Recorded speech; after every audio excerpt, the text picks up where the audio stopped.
हम थूक भी दे तो अंग्रेज बह जाएंगे। ये भाषण आज़ादी की लड़ाई के समय बहुत प्रमुखता से सबके बीच में ध्यान केंद्रित करने वाला बना था। ये भाषण किसी और ने नहीं, बिहार के जननायक कहे जाने वाले कर्पूरी ठाकुर ने दिया था। कर्पूरी ठाकुर समाजवाद के ऐसे पुरोधा जिन्होंने बिहार को जातिवाद के दंश से बाहर निकालने के लिए निरंतर मेहनत की। कर्पूरी ठाकुर व्यापक विस्तार शिक्षा का कैसा होना चाहिए बिहार जैसे राज्य में, वो भी उस समय जब बिहार जातिवाद का दंश झेल रहा था, तब कांग्रेस सरकार में कर्पूरी ठाकुर शिक्षा मंत्री बनते हैं और उन्होंने अंग्रेजी शिक्षा की अनिवार्यता खत्म की।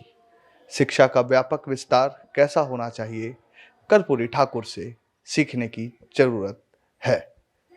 समाजवाद कैसा होना चाहिए वो भी कर्पूरी ठाकुर से सीखने की जरूरत है।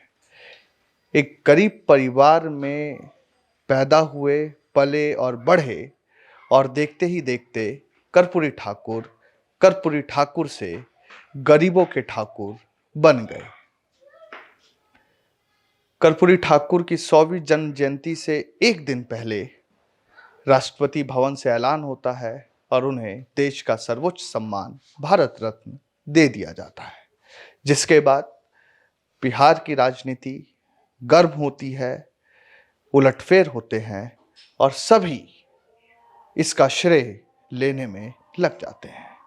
क्या वाकई कर्पूरी ठाकुर को जो सम्मान दिया गया वो उनके समाजवाद में किए गए योगदान के लिए था? मुख्यमंत्री के तौर पर बिहार में को जो उन्होंने दिया उसके लिए था? उप मुख्यमंत्री के तौर पर, शिक्षा मंत्री के तौर पर, या जो लंबे समय तक वो नेता विरोधी दल रहे, वो जो राजनीतिक योगदान था उस लिए दिया गया? प्रश्न तमाम राजनीतिक गलियारों में तैर रहे हैं, लेकिन बड़े बड़े बैनर, पोस्टरों पे कर्पूरी जी की फोटो लगाकर नेता ये दर्शाने में लगे हैं कि हम उनके सिद्धांतों का, विचारों का अनुसरण कर रहे हैं, उनकी सरणियों को मान रहे हैं। लेकिन आज की राजनीति में देखें तो कितने ही लोग कर्पूरी हो पाते हैं। एक किस्सा मैं आपको बताऊंगा कि जेपी एक बार, आज जहाँ पे हम हैं वहाँ पर बड़ा ही रोचक किस्सा है। जेपी एक बार यहाँ पर आए थे पक्का मकान बनाने का साजो सामान लेकर। अभी हम जिस गलियारे में हैं इसका जीर्णोद्धार किया गया 1997 में। उससे पहले यहाँ पर कर्पूरी जी का स्थायी कह लीजिए या अस्थायी मकान कह लीजिए, वो हुआ करता था।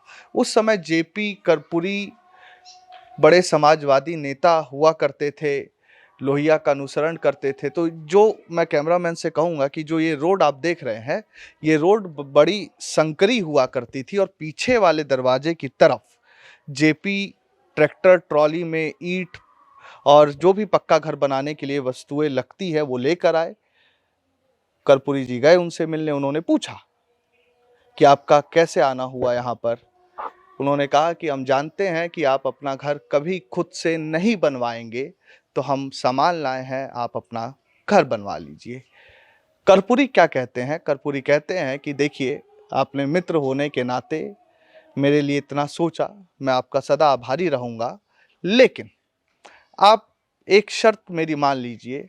और शर्त जब जेपी ने कहा कि बताओ क्या शर्त है, तो कर्पूरी कहते हैं कि बिना किसी की जाति को देखे हुए आप इस राज्य में जितने भी लोग बेघर हैं या जिनके पास भी पक्के मकान की व्यवस्था नहीं है, उनको आप पक्का मकान उपलब्ध करा दीजिए, तो मैं भी अपना पक्का मकान बनवा लूँगा। भले ही मैं फिर आपसे ही नहीं, आपकी मदद से ही नहीं, अपने फंड से भी पक्का मकान बनवा लूँगा।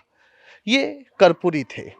आज जो लोग उनके विरासत का चोगा ओढ़े हुए हैं, क्या उनके लिए नागरिक प्राथमिकता रह गए हैं?